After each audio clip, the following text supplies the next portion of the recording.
మీలో యోగా ఆల్రెడీ ఉన్నటువంటి వాళ్ళు ఎంతమంది నాకు ప్రాక్టీస్ ఉన్న వాళ్ళు రేజ్ యువర్ హ్యాండ్స్.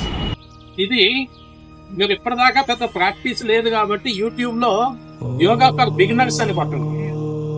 స్టార్టింగ్ లో యోగా చేసేటప్పుడు మనకు కొంచెం బాడీ ఫ్లెక్సిబిలిటీ ఉండదు. అంటే మాకు రెగ్యులర్ గా యోగా చేసే వాళ్ళకు ఉన్నటువంటి ఫ్లెక్సిబిలిటీ మీకు ఉండదు. కాబట్టి యోగా బిగినర్స్ అని కొట్టుకుంటే కొన్ని వీడియోలు కనిపిస్తాయి. వాటిలో మనం ఫ్లెక్సిబిలిటీ ఎంతవరకు వస్తే అంతవరకు. సపోజ్ నేను ఇప్పుడు ఇలా ఉన్నానంటే ఇలా బెండ్ అవుతుంది. స్టార్టింగ్ లోనే ఎంత అవ్వగలమా అంటే కాలేకపోవచ్చు, ఇక్కడ దాకానే బెండ్ అవుతుంది. సో అలానే ఇవి బిగినర్స్ తోటి పాటు స్టార్ట్ చేస్తూ గ్రాడ్యువల్ గా పెంచుకుంటూ మాస్టర్ చెప్పినటువంటి ప్రాణాయామాలు ప్రతి వాళ్ళు చేయొచ్చు. అది బిగినర్స్ నుంచి చేయొచ్చు. ఈజీనా అంటే ఈజీ కాదు.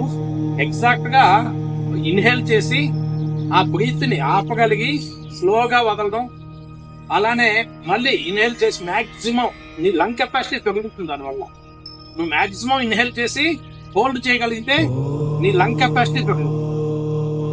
అలానే కపాలభాతి, భస్త్రిక ఇవన్నీ కనుక చేస్తూ ఉంటే నీ లంగ్ కెపాసిటీ పెరిగి బాగా ఆక్సిజన్ లెవెల్స్ బ్లడ్ లో ఎక్కువగా పెరుగుతాయి. బాడీలో ఆక్సిజన్ లెవెల్స్ పెరుగుతాయి.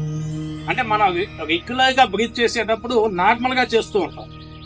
అంటే ఆక్సిజన్ పర్సెంటేజ్ ఆఫ్ ఆక్సిజన్ కనుక SpO2 అంటే బ్లడ్ లో ఆక్సిజన్ పర్సెంటేజ్ కనుక తీసుకుంటే SpO2 మీకైతే 98-99 ఉంటుంది.